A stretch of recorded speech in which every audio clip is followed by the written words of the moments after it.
Pakai ini ya. Bismillahirrahmanirrahim. Assalamualaikum warahmatullahi wabarakatuh.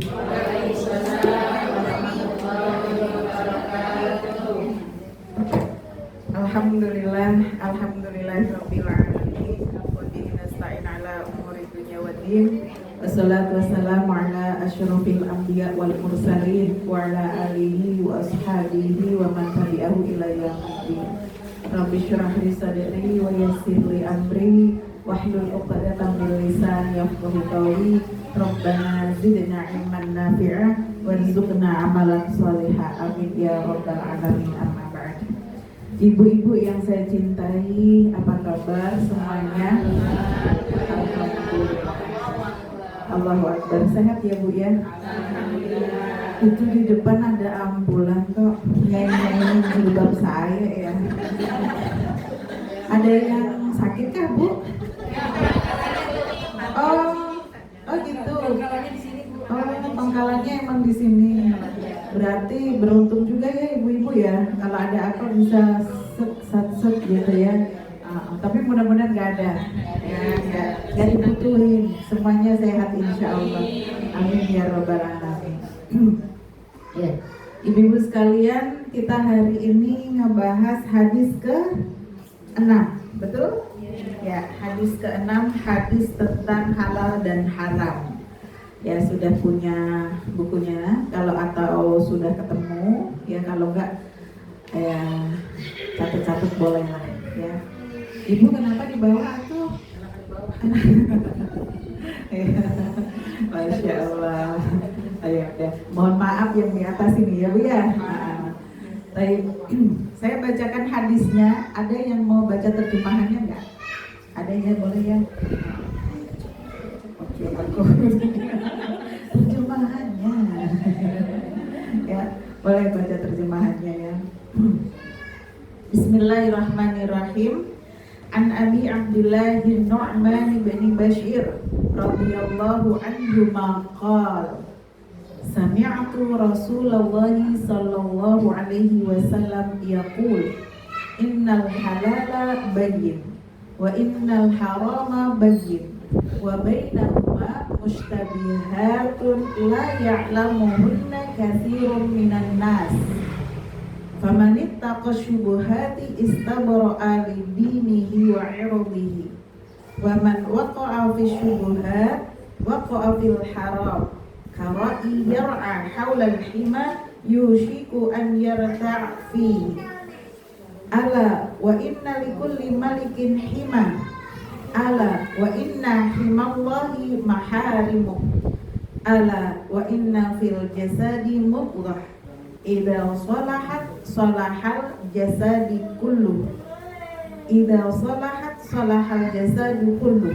wa idza fasadat fasadal jasadu kullu ala wahya al-qalbu rawahu al-Bukhari wa Muslim. Ada yang mau baca terjemahannya? Boleh? Boleh? Ya, saya kasih ini mic-nya ya. Boleh.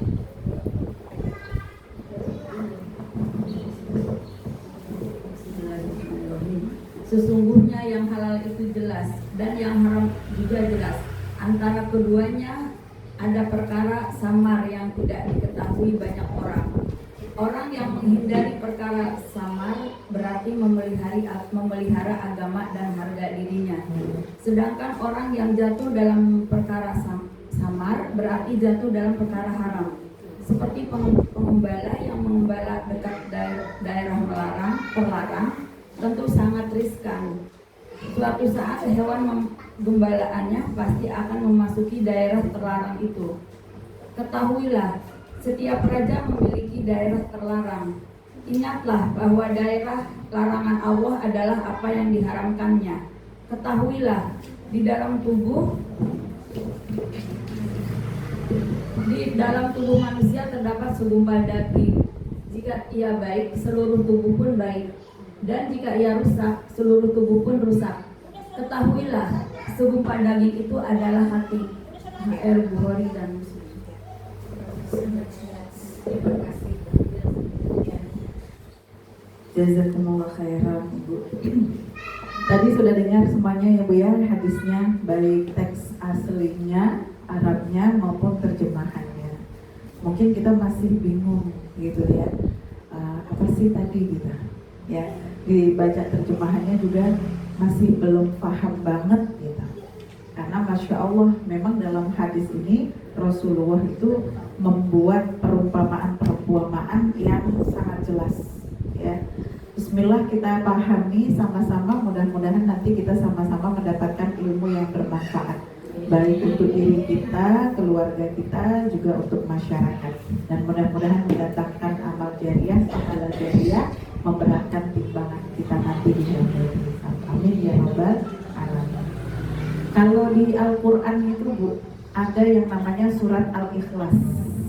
Surat Al-Ikhlas itu dikatakan sepertiganya Al-Quran. Betul ya? Nah, makanya kalau baca surat Al-Ikhlas 3 kali, pahalanya sama seperti orang mengkhatamkan Al-Quran, gitu ya. Oh kalau gitu nggak usah baca ya kan? Jangan gitu. Ya tetap beda gitu ya, tetap beda. Ya. Nah kalau dalam hadis, para ulama menyebutkan ya hadis ini, ya kan? Itu dikatakan sepertiga dari agama, dari bab urusan agama itu ada di dalam hadis ini. Masya Allah, kandungannya dulu maksudnya ya, itu ada di dalam hadis ini.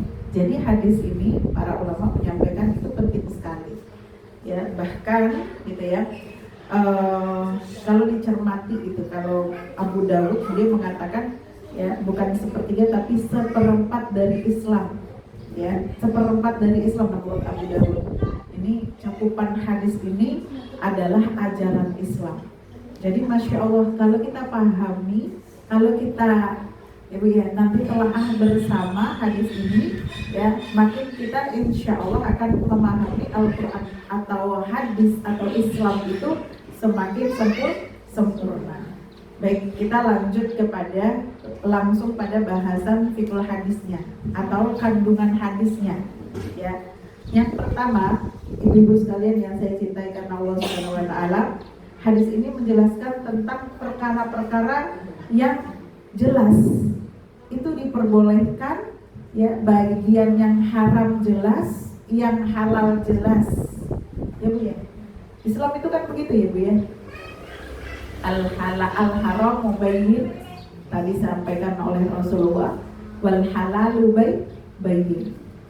Haram itu jelas, nggak pakai sesuatu yang sifatnya apa Bu? Abu-abu.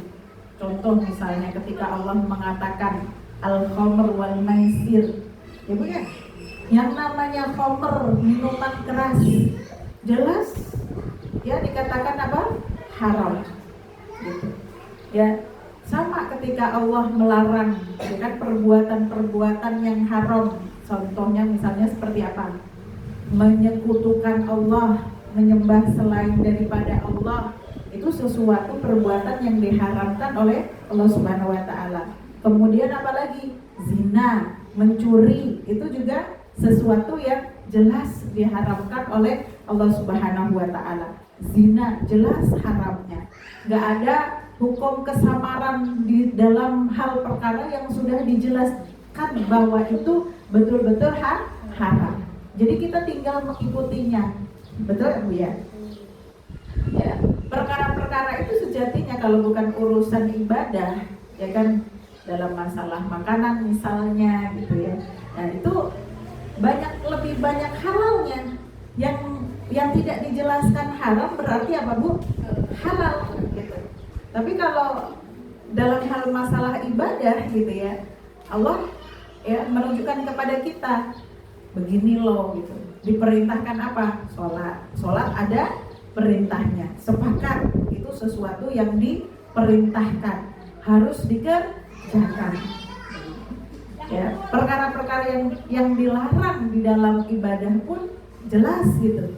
Ya, kalau nggak diperintahkan berarti tidak boleh dikerjakan. Misalnya wala tusyriku bihi ahada, jangan menyekutukan Allah dengan yang lainnya.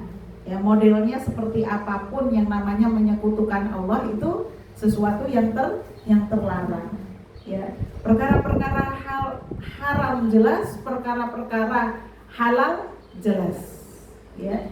Tapi ada area yang syubhat, ya. Syubhat itu apa? Yakni tidak jelas boleh atau tidaknya. Ya, karena itu banyak orang yang kemudian mereka ya tidak mengetahuinya, kecuali ya mereka kemudian mencari tahu dari mana, cari tahunya bagaimana? Mencari tahu lewat ya Al-Qur'an, kemudian dalilnya ya yang serupa dengan perkara ini, kan begitu kan? Terus kemudian namanya kias, serupa dengan perkara ini gitu. Ya. Sampai nanti itu ada enggak memang diaturnya gitu ya. Yang diserupakan sama ada enggak gitu. Ya. Atau melalui ijtihad. Ijtihad itu apa, Bu? Ijtihad itu adalah pengambilan hukum yang dilakukan oleh para ulama. Ya, pendapat mereka terkait dengan permasalahan ini setelah mereka yang melakukan segala macam ya telaah gitu ya. Jadi Bu, para ulama itu kalau dimintain fatwa, kemudian beliau mengeluarkan hukum gitu kan ya, itu beliau nggak yang ujuk-ujuk terus langsung berfatwa, itu tidak, tetapi melalui proses ya, proses dipahami dulu permasalahannya, dicari dulu dalil-dalilnya, disamakan dulu gitu ya, kira-kira ini sesuainya ya, yang mirip permasalahan ini dengan yang mana, kemudian dimusyawarahkan. Kalau tidak ketemu dengan dalil-dalilnya, tidak ketemu dengan apa Bu ya, dengan hukum yang semisal baik dari Al-Quran maupun hadis, kemudian itu dimusyawarahkan. Yang diajak musyawarahkan sama-sama ulama ya. Nah, kita yang muridnya ulama ya, kita ikut aja fatwanya, baik ketika kita ya kan menyampaikan ilmu maupun kita mendengar, kita ikut aja. Makanya enak banget jadi ustazah zaman sekarang nih, buku sudah begitu banyak. Betul kan Bu ya? Tinggal kita comot aja. Mau ngejelasin hadis ini, mau ngambil kitabnya siapa, ya referensinya ulama siapa, tuh zaman sekarang sudah Masya Allah gampang lagi diaksesnya ya. Maka itu lebih baik begitu daripada ya kan kapasitasnya tidak selevel dengan ulama tetapi menjelaskan dengan persepsinya sendiri. Bahaya ya Bu, itu bahaya. Apalagi ya Bu, itu aja ustazah begitu bahaya, apalagi yang bukan ustazah. Paham nggak maksudnya? Ya kan? Ya. Oh, kata Al-Quran kan begini. Dari mana Ibu memahaminya begitu? Ah, saya mah paham sendiri dah baca gitu kan. Ya kan? Nah, dari mana Ibu ngikutin ulama siapa menjelaskannya begitu gitu kan ya? Siapa yang menyampaikan seperti itu? Ah, saya mah nggak perlu berguru, belajar sendiri mah bisa gitu. Ada yang begitu Bu? Ada, tapi tidak di sini. Ya kan, nggak di sini, di luar sana gitu jauh. Ya kan, ada. Ya. Nah, ada perkara-perkara yang halal haram tadi jelas, itu mudah Bu ya. Kita ambil ya Bu ya, kita ambil pemahamannya itu jelas. Tapi kalau perkara-perkara yang tadi ya Bu ya, yang tidak ada kejelasannya, apalagi zaman semakin lama semakin maju, betul nggak Bu? Zaman dulu kalau yang namanya jual beli ya Bu ya, itu ya pakai apa, uang mata uangnya itu pakai emas, kalau nggak dinar dirham. Nah itu mata uang kalau bukan dari emas, dari perak. Nah zaman sekarang mata uang itu berkembang, nggak pakai emas lagi, nggak pakai dirham lagi, kertas saja, kertas itu bisa jadi mata uang. Nah kan itu udah dari zaman kapan itu ya Bu ya? Nah, zaman sekarang ya, zaman tahun berapa tahun yang kemarin, 5 tahun kemarin ya Bu ya, ada kita dengar namanya kripto, ya kan, berkembang lagi, ya. Nah, mungkin ibu-ibu yang lain belum tahu apa sih itu kripto gitu. Uang Bu, tapi nggak ada bentuknya, gitu. Ya namanya uang elektronik gitu lah. Nah itu kan, itu tantangan para ulama. Pasti kan nanti ditanya para umat, ya kan, ditanya umat ini, ya kan, ini gimana hukumnya, gitu kan ya, boleh atau tidak. Nah itu kan nggak ketemu tuh, ya Bu ya, hukumnya di mana. Nah inilah perannya para ulama di situ. Nah kita sebagai muridnya ulama, kita ngikut apa fatwa ulama. Jangan berdasarkan kita sendiri, gitu, jangan. Ya apa kata ulama? Kenapa? Karena kalau ulama itu mereka tadi prosesnya menentukan hukum gitu ya. Nah perkara-perkara yang syubhat itu nanti akan dijelaskan di sini banyak sekali, macam-macam syubhat. Yang pertama ya, menurut Ibnu Munzir, syubhat itu ya dibagi menjadi 3. Ya, yang pertama adalah sesuatu yang haram, namun kemudian timbul keraguan karena apa? Karena tercampur dengan yang halal. Ya, contohnya bagaimana? Nih contohnya kayak gini nih. Ada 2 kambing. Ya, Bu ya. Ada 2 kambing. Ya. Terus ya, kambingnya nih di satu tempat, dicampur, misalnya di depan rumah tuh kan ya. Ada 2 kambing. Kemudian ada 2 orang yang potong. Yang satu orang muslim, yang satunya orang non muslim. Orang muslim makan kambing yang dipotong oleh orang yang tidak muslim. Boleh gak? Boleh gak Bu? Gak boleh kan? Ya, haram. Ya kan? Sembelihan selain orang muslim itu hukumnya haram bagi orang muslim. Nah, tiba-tiba yang tahu itu, ya kan, orang-orang tahunya itu sudah jadi daging yang terpotong. Ini daging kambing 1 dan yang 2. Nah kita bingung, ya kan, orang-orang di sekitar kita itu bingung, mana yang daging kambing yang punyanya orang muslim yang disembelih oleh orang muslim, mana yang daging kambing yang punyanya orang kafir yang tadi disembelih sama orang kafir sendiri. Nah itu menurut Ibnu Munzir adalah satu perkara yang halal tetapi kecampur dengan perkara yang haram, jadinya syubhat. Ya kan Bu? Pasti di antara 2 daging ini kan ada yang halal kan Bu? Ya tapi ada juga yang haram gitu. Maka apa kata ulama? Tinggalin, ya kan?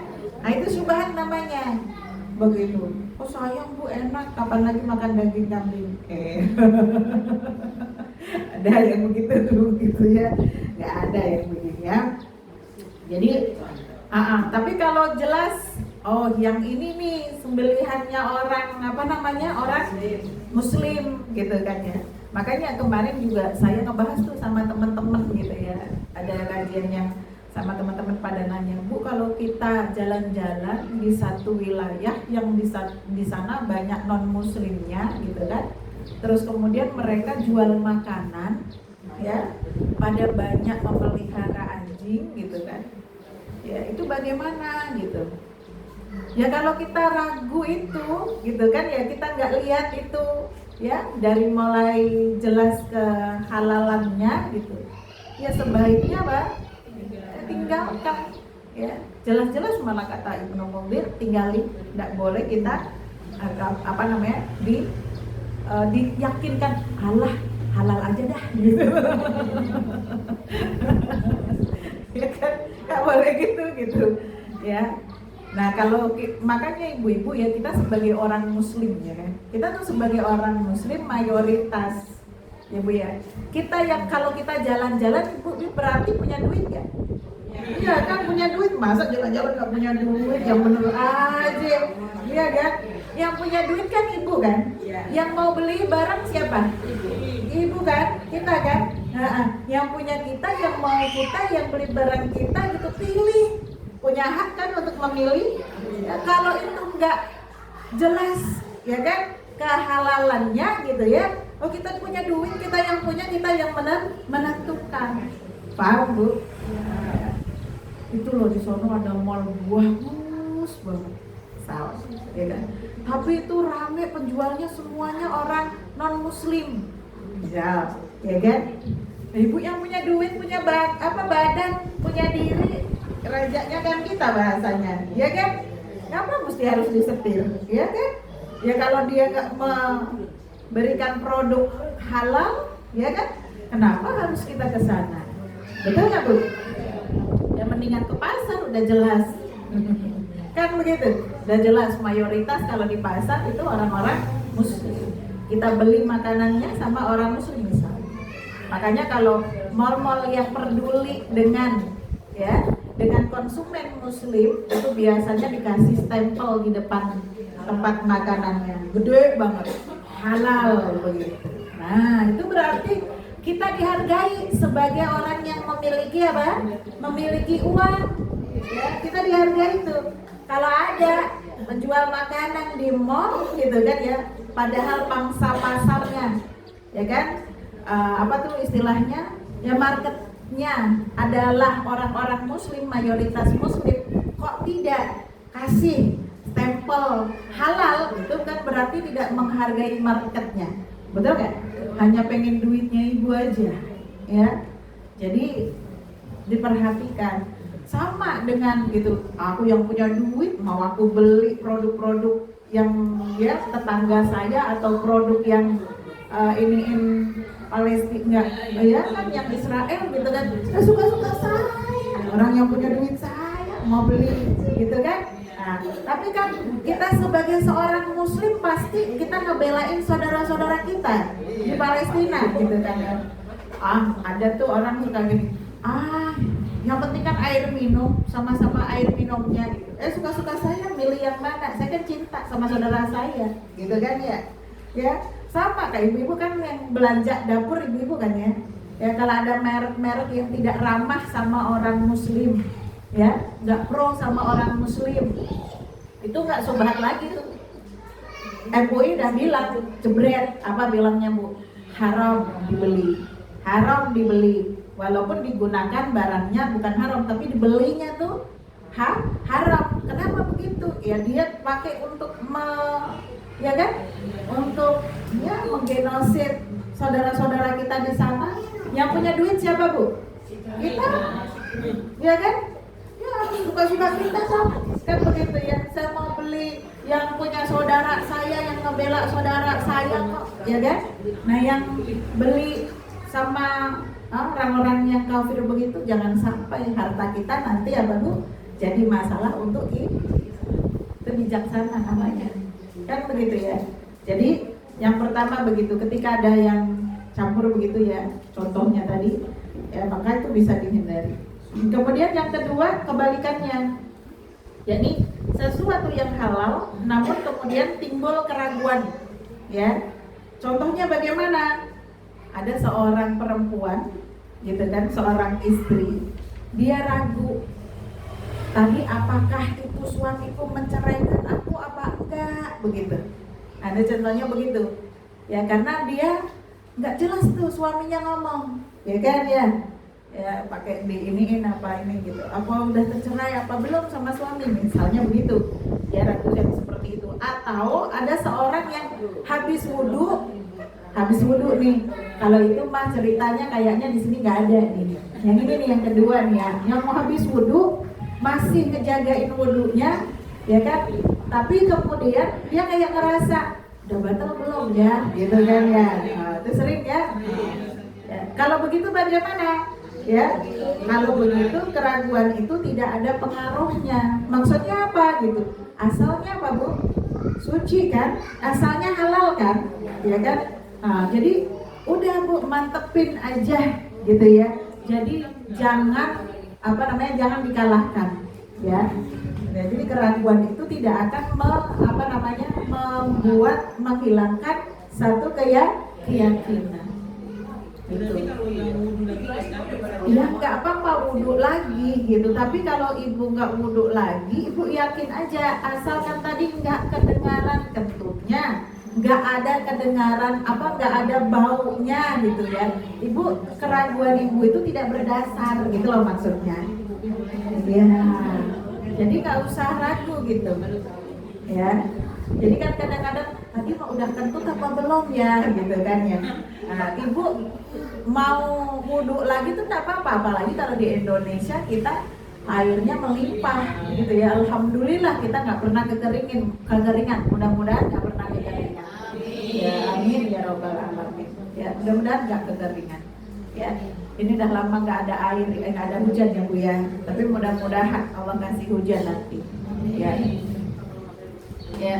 Nah itu kalau misalnya nggak kedengaran suara dan nggak ada bau gitu ya, yakin aja ya keraguan itu tidak berdasar gitu ya. Nah kemudian yang ketiga ya yang dikatakan oleh Ibnu Mudir adalah sesuatu yang diragukan halal haramnya.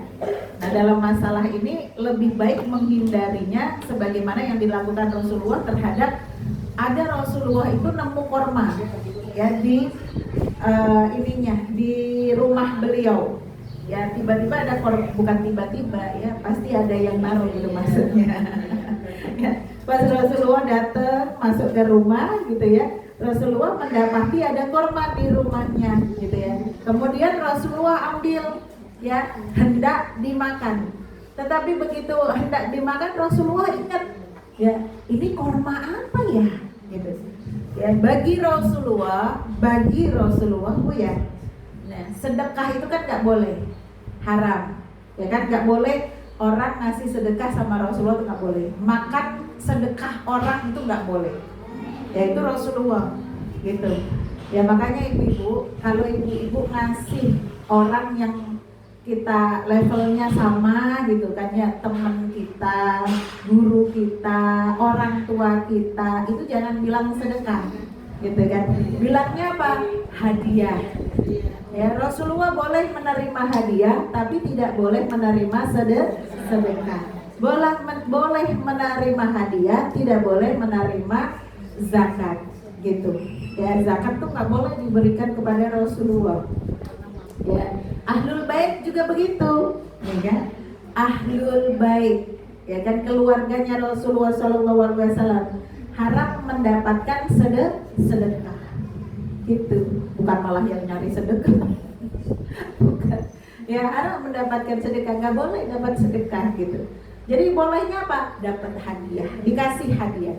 Maka Rasulullah ini kan tidak jelas nih korma gitu ya, ini sedekah dari orang atau hadiah begitu. Maka ketika hendak dimakan, kemudian Rasulullah ingat itu, nggak jelas nih dari mana asalnya gitu. Barangnya halal, ya kan? Korma itu halal nggak Bu? Halal gitu. Maka karena nggak jelas ditaruh lagi, ya ditaruh lagi kormanya, nggak jadi dimakan oleh beliau begitu. Ya, jangan aji mumpung Bu. Bu, kita terhadap dunia itu, kalau kita zuhud ya terhadap dunia, terhadap makanan, terhadap harta, terhadap mal, uang gitu kan, apalagi kalau itu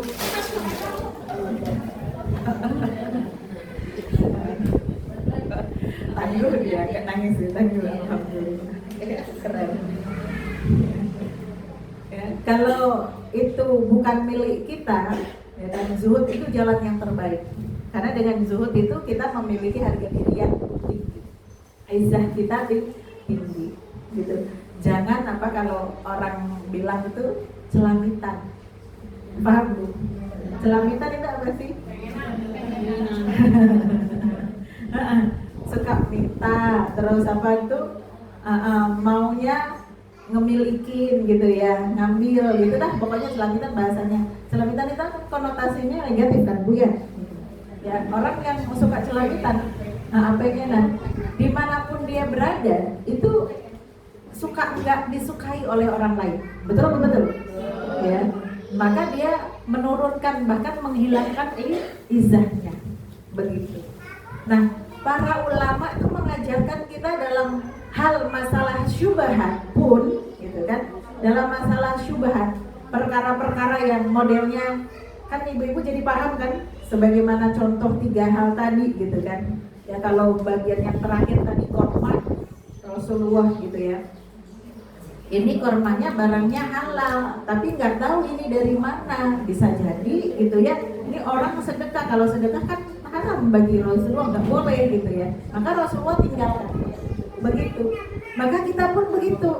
Perkara itu bisa jadi sesuatu yang halal, gitu kan ya, sesuatu yang halal. Tetapi kalau itu meragukan kita, ya dari misalnya sumbernya, gitu kan, maka sebaiknya ditinggalkan. Contoh misalnya juga gitu ya Bu ya, kalau kita yang kita ajak bekerja sama, bermuamalah itu siapa gitu loh ya. Kalau orang itu walaupun muamalah kita dengan dia adalah muamalah yang benar, muamalah yang sah secara hukum, secara syar'i juga sah, begitu ya Bu ya. Tapi kalau yang kita ajak itu kita tahu betul orangnya itu adalah cara ngedapetin hartanya dari cara yang tidak halal, ya Bu. Misalnya dia tuh udah terkenal korupsi misalnya, atau misalnya dia itu ya sukanya dia tukang bank pipil kreditin orang misalnya, atau rentenir bahasanya, betul nggak? Dia rentenir gitu, yang suka minjemin uang, nanti kalau minjemnya 100 kembalinya berapa biasanya? 200. Apa pengalaman Bu? Jangan ya, bahwa di sana dengar begitulah ya, ya suka balikinnya sampai berkali lipat begitu ya, nggak masuk akal. Nah itu kan rentenir ya, namanya tuh nggak boleh ya. Maka bagaimana kita, tapi bukan kita kerjasamanya halal gitu kan. Nah itu masuk di ranah syubhat. Jadi sebaiknya bagaimana? Tinggalkan. Jangan ngajak kerjasama dengan orang yang kita tahu tuh ya sumber mata pencariannya dia adalah dari yang haram. Walaupun kerjasama kita ya sekongkolnya kita dalam muamalah tadi itu adalah baik, halal begitu. Contohnya, Bu, kita bikin sekolahan yuk, tapi kita tahu dia orangnya suka korupsi. Misalnya dia orang punya jabatan, ya, yang suka korupsi biasanya jabatannya apa Bu? Banyak pokoknya. Ya ada macam-macam gitu ya. Kalau di Konoha itu ya, dari ketua RT sampai presiden semuanya korupsi gitu. Konoha Bu, Konoha ya, bukan di sini. Ya kan, bukan di sini. Kalau di sini mah nggak ada. Ya kan di Indonesia alhamdulillah. Ya, nah, itu kalau ketahuan begitu itu nggak boleh. Gitu. Nanti kalau misalnya itu terjadi, nah Ibu kalau di Indonesia kan ketahuan korupsi, orang yang menerima dana korupsi juga bisa dipanggil, bisa jadi dipenjara. Betul nggak Bu? Oh, Masya Allah. Ingat kasusnya yang cantik itu Sandra Dewi ya kan? Nah, sekarang dia juga ya dipanggil polisi, dia terancam masuk penjara. Kenapa? Padahal itu suaminya. Nah namanya suami ngasih duit ke istri ya Bu ya? Iya kan? Nah, ya. Namanya suami ngasih duit ke istri kan diterima aja, kasih hadiah ke istri kan diterima aja, ya. Maka ibu belajar dari kasus mereka, ya. Ini walaupun suami kita yang ngasih, tapi kok ngasihnya nggak seperti biasanya. Nah, ya kan? Kita perlu curi. Biasanya ngasih berapa Bu? Kalau suami kita biasanya ngasih berapa Bu? Ya kan, macam-macam. Tadi ada yang dikasihnya 5 juta, ada yang kasihnya 10 juta, ada yang kasihnya 100 juta gitu kan. Nah, aminnya kenceng banget ini. Iya, untuk kebutuhan gitu ya. Emang untuk apa lagi kalau bukan untuk kebutuhan gitu. Ya, tuh misalnya setiap bulan ngasihnya misalnya 100 juta ya kan misalnya. Amin. Ada loh Bu, orang yang jatah suaminya 100 juta setiap bulan ya kan? Kita ya. Ya kita tinggal ngomong loh, ya kan? Masa mau ngomong aja diaminin banyak orang, ada malaikat kita bilang setiap bulan 1 juta, kesian banget dah. Ya kan? Siapa tahu jadi doa, kalau bukan kita kan anak kita mudah-mudahan. Susah amat. Ya amin gitu ya. Ya, ini contoh kan harus yang bagus-bagus ya kan. Yang bagus tuh harus dilisankan. Ya. Ibu tahu nggak kenapa orang kalau mimpi buruk itu nggak boleh diceritain ke orang lain? Ya kan? Kalau mimpi baik harus diceritakan. Kenapa coba? Ya karena ucapan itu doa. Baru ceritain ke orang aja itu udah dihitung doa. Ya kan, makanya jangan suka cerita yang buruk begitu. Ya. Tapi ya udahlah sampai di situ aja, jangan berkembang jauh. Ini misalnya kembali lagi ke laptop ya. Kembali ke laptop ya. Misal biasanya gaji suaminya, ya kan, pendapatannya suami, kalau bisnis kan bener ya, bisa uang 100 juta kecil lah ya. Kalau bisnisnya 100 juta setiap bulan dijatah sama suami misalnya gitu. Tiba-tiba, ya kan, suami nyodorin duit, kok sampai 1 miliar gitu ya. Dalam senangnya kita, ya siapa tuh yang punya anak lah. Ada yang nangis tuh. Nah, ini serunya nih kalau ibu-ibu ngaji kan begini ya, sambil ngomong, masya Allah. Anak kita udah terbiasa dengan ilmu ya, maka insya Allah nanti besar dia jadi ulama, udah biasa baginya, ya Bu ya, udah biasa bagi kita. Ya. Biasanya kasih 100 juta, tiba-tiba ngasihnya 1 miliar. Lah kita seneng dapat duit 1 miliar, tapi senengnya kita Bu, jangan lupa, ya Bu ya, ditanya, Pak ini duit dari mana? Ya kan? Jangan sampai suaminya jawabnya, udahlah terima aja, pasti ada apa-apa kalau begitu. Bener apa bener?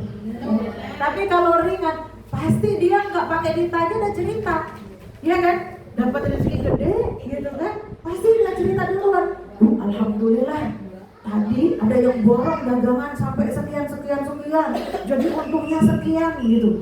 Masya Allah gitu. Bu, tadi ada bonus di kantor yang ngasih langsung dari kementerian, misalnya. Bonus yang langsung dikasih oleh kementerian misalnya. Itu bonus misalnya kayak gaji 13, ya kan? Gaji 14, gaji 16. Negara bangkrut lagi. Negara bangkrut. Yang resmi Bu, yang nggak ada nggak boleh, ya kan? Nggak boleh. Maka kalau memang itu sesuatu yang tidak haknya kita, ya Bu ya, bukan haknya suami, jangan ragu-ragu untuk menolak. Pak, sayangku, cintaku, pujaan hatiku, gitu. Ya, saya mah seneng sama duit. Siapa sih perempuan yang nggak seneng sama duit, betul nggak? Tapi kalau duit ini syubhat, nggak jelas datangnya dari mana, apalagi ada kecenderungan haram, maka mohon maaf, balikin ya, gitu. Ada yang bisa nggak begitu? Bisa. Harus bisa. Masalah nggak bisa karena masalahnya nggak pernah.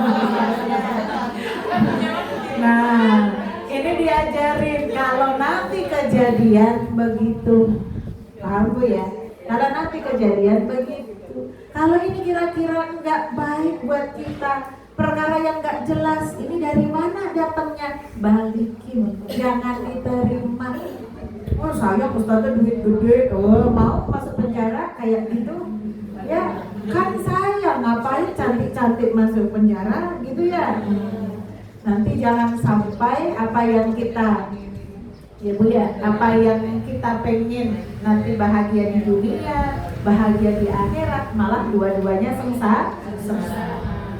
Koruptor itu ya, nggak bakalan nyaman di dunia juga, nggak nyaman, betul Bu ya? Nggak tenang hidupnya, nggak tenang di dunia, nggak tenang, apalagi di akhirat. Di akhirat jelas diadab oleh Allah Subhanahu Wa Taala. Ya, apa kata para ulama? Kembali lagi kalau dalam hal masalah syubhat. Ya, Hasan Al-Basri beliau berkata begini, ketakwaan senantiasa melekat pada orang-orang yang bertakwa selama ia meninggalkan beberapa hal yang diperbolehkan karena takut barang tersebut dilarang. Ya, boleh. Tapi kalau itu bolehnya, ya, ada ketakutan. Takutnya ini nggak boleh, takutnya ini terlarang, takutnya ini kan bukan punya saya, bukan haknya gitu ya. Maka sebaiknya apa? Ditinggalkan. Nah itu takwanya seseorang tuh dari situ. Paham Bu ya? Ukuran takwa seseorang intinya gampangnya begini Bu ya. Kita tuh kan suka ragu gitu ya dengan ini sebenarnya takwanya kita dalam masalah urusan mengukur tebal atau tipis sih gitu kan ya. Saya ini takwanya tebal apa tipis sih kan begitu ya. Nah, salah satu tanda bahwa seseorang itu memiliki ketakwaan yang tebal itu dia berhati-hati dalam bab permasalahan syubhat. Begitu. Ini punya siapa ya? Ini tadi dari mana ya? Kalau nggak jelas, ya kan? Nah, kalau nggak kelihatan jelas gitu, itu kita perlu berhati-hati. Kalau perlu tinggal, jangan aji mumpung. Gak ada yang ngaku ini, ya kan? Nggak ada labelnya ini gitu ya. Aku yang nemu kan berarti rezekiku. Nggak begitu, ya kan? Nggak begitu. Ya sama Bu, kalau misalnya kayak tanaman-tanaman yang di pagernya orang gitu kan ya, terus buah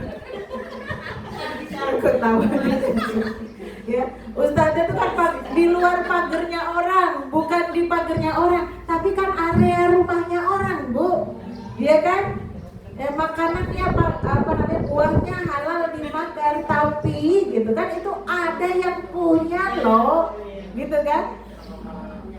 Ya, tapi yang udah jatuh loh Ustazah, walaupun itu udah jatuh kan udah kelihatan itu yang punya pohon itu si fulana, ya kan? Hanya ada di rumahnya si fulana, hanya ada di tempatnya si fulana, gitu kan? Apa salahnya sih Bu? Assalamualaikum, buahnya jatuh. Tadi saya nemu, ini kira-kira boleh nggak saya makan? Ya dianterin, ya kan, anterin. Nggak boleh Bu, saya juga lagi nyidam. Sebenarnya saya lagi nungguin itu Bu. Ya nggak apa-apa, balikin. Oh alhamdulillah, jatuhnya ketemu sama saya Bu, belum saya makan, kan begitu ya. Saya anterin dah ke rumah Ibu, begitu. Apa sulitnya kan? Ya jadi tenang di dalam diri juga, tetap tenang. Ya, tapi rata-rata, oh nggak apa-apa Bu, makan aja. Ya, alhamdulillah.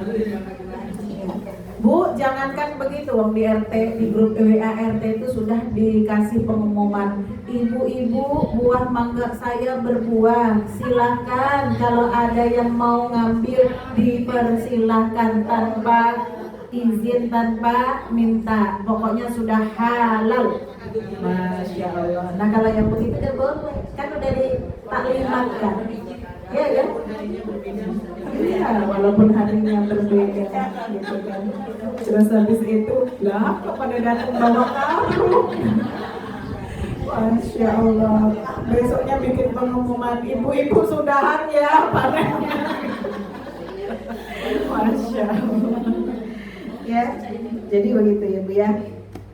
Kemudian yang terkait dengan masalah apa tadi, al-himah, ya, bahwa yang dimaksud al-himah itu kan batasan ya Bu ya. Allah tuh punya batasan. Batasannya Allah itu adalah sesuatu yang diharamkannya. Jadi jangan dilanggar. Paham Bu ya? Ini batasan Allah. Selama kita di dunia kita meyakini bahwa Allah Tuhan kita, maka ya kita harus mengakui dan tunduk kepada aturan-aturan yang dibuat oleh Allah Subhanahu wa taala. Batasannya itu baru adalah ya larangan-larangannya, sesuatu yang diharamkannya. Contoh gampangnya begini Bu. Kenapa sih kita kalau punya rumah, punya tanah, kita kasih pagar? Kenapa? Supaya orang nggak semenang-menang, sewenang-wenang, sesuka-suka dia masuk keluar masuk rumah, redang gitu kalau bahasa Jawanya ya kan? Ya suka dia keluar masuk rumah tanpa permisi, ngacak-ngacak rumah kita, ya ngacak-ngacak tanaman kita, misal begitu. Kita punya kebun juga begitu, ya kan? Tanaman kita tanemin, pohonan apapun, buah-buah apapun kita pagerin, betul nggak? Tujuannya dipagerin apa? Supaya orang nggak suka-suka ngambil, masuk, ngacak-ngacak, ngambil sesuka hati, ya kan? Tanaman yang ada di pagar kita, ya, di rumah kita, pagar kita, di tanah kita, di dalam kita. Kalau di luar dari pagar kita bukan urusan kita, betul nggak Bu? Kalau ada orang masuk ke rumah kita, dia harus siap mengikuti aturan yang punya rumah. Betul apa betul? Misalnya ada tamu numpang di rumah ibu, ya. Ada tamu numpang di rumah ibu berhari-hari, misalnya berhari-hari, mungkin sepupu, mungkin saudara, ya, numpang di rumah kita karena jauh rumahnya, ya kan? Tapi dia berkelakuan tidak sesuai dengan aturan di dalam rumah kita. Peraturan di rumah kami jam 9 tidur, 9 malam tidur. Peraturan di rumah kami haram keluar dari rumah jam 10 malam, udah gak boleh keluar dari rumah, gak boleh, haram. Siapa yang keluar dari rumah tidak dibukakan kuncinya. Nah, tapi ternyata ini yang numpang, ya kan, dia enggak, bahasanya mohon maaf kurang aja, ya kan, ya, keluar masuk suka-suka dia, nggak pakai aturan, makan nggak pakai dicuci piringnya, ada orang kerja tutup mata nggak mau bantuin, ya kan, kamarnya berantakan nggak disapuin, nggak diberesin. Kira-kira yang punya rumah gimana Bu? Keluar dari rumah kita, kan gitu ya. Kita yang punya rumah kan, orang pada sholat dia nggak mau sholat, orang pada ngaji nyetel TV, ya kan? Layak nggak dia masuk di rumah kita? Layak nggak jadi anggota bagian rumah kita? Luar dong, luar. Nah begitu, ya itu baru kita yang punya rumah, ya kan? Kalau Allah, nah bayangin ya, itu dunia bumi bumiku, kan begitu ya? Gak ada Tuhan lain yang mencipta, gak ada Tuhan lagi selain Allah Subhanahu wa taala. Kau gak nyiptain itu bumi, kau gak nyiptain air, gak nyiptain udara, gak nganterin rizki, gak menciptakan segala sesuatu, ya udah dikasih begitu fasilitas luar biasa, cuman disuruh perintah taat sama Allah Subhanahu wa taala, ada larangannya jelas gitu kan ya. Maka aturan itu harus diikuti. Maka Allah ridho kita hidup di dunia. Betul kan Bu? Ya sama kayak kita tadi. Ya, iya ini Masya Allah, ya kan? Yang tinggal di rumah saya tuh Bu, jago juara banget. Kenapa? Wah, kalau habis makan bukan cuma piring dia yang dicuci, ya kan? Semua piring yang ada di tempat cucian piring dicuci bersih. Kotor tuh kalau dapur kotor dibersihin sama dia. Rumah kalau saya belum sempat bersihin disapu sama dia. Kalau pulang gitu ya, ini anak-anak saya aja datangnya tuh jam 8 malam baru datang. Dia mah sebelum maghrib udah di rumah gitu misalnya. Seneng gak Bu? Kalau di rumah dia paling ngerti Bu. Kita sabun habis, dia beliin sabun tuh, ya nggak pakai disuruh gitu kan. Kan kita seneng ada orang begitu, ya Bu ya. Nah itu Yang dimaksud dengan hikmah, yang dimaksud aturan, jangan dilanggar, jangan ditabrak, jangan jangan diterak, gitu maksudnya. Ya. Begitu juga kebun, kalau ada kebun kita, ini tanah saya, sebelah tanahnya si Fulan, sudah dipagerin, ternyata si Fulan nyerobot tanah kita, sakit hati nggak Bu? Iya dong, ya kan? Sakit hati dong, gitu ya. Nggak boleh loh kayak gitu, ya kan nggak baik, ya. Maka modelan yang seperti itu sampai Allah juga murka tuh sama orang yang mengambil haknya orang lain secara batil. Itu enggak boleh. Jadi aturan-aturan Allah itu adalah pagarnya. Ya. Pagarnya, aturan jangan diacak-acak, jangan tentang, ya. Jangan dilanggar, patuhi supaya Allah ridho sama kita. Kemudian bagian hadis yang terakhir tadi apa Bu? Ngomongin masalah inna fil jasadi mudghah. Di dalam diri itu ada segumpal darah. Kalau segumpal darah ini baik, maka baik seluruhnya. Tapi kalau segumpal darah ini buruk, maka buruklah semuanya. Apa itu Bu? Ya, hati itu tuannya manusia, tuannya jasad. Kemarin kan saya sudah pernah cerita, ya kan ya. Jangankan tangan kita bergerak ini Bu, mata kita melirik aja itu karena hati kita, betul nggak? Ya, hatinya nggak suka mandang liriknya begini,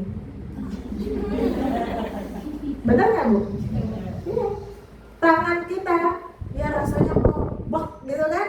Itu karena hati. Ya, maka betul kata Rasulullah. Ya, kalau hatinya baik, ya kan, semuanya menjadi baik. Kalau hatinya rusak, semuanya menjadi rusak.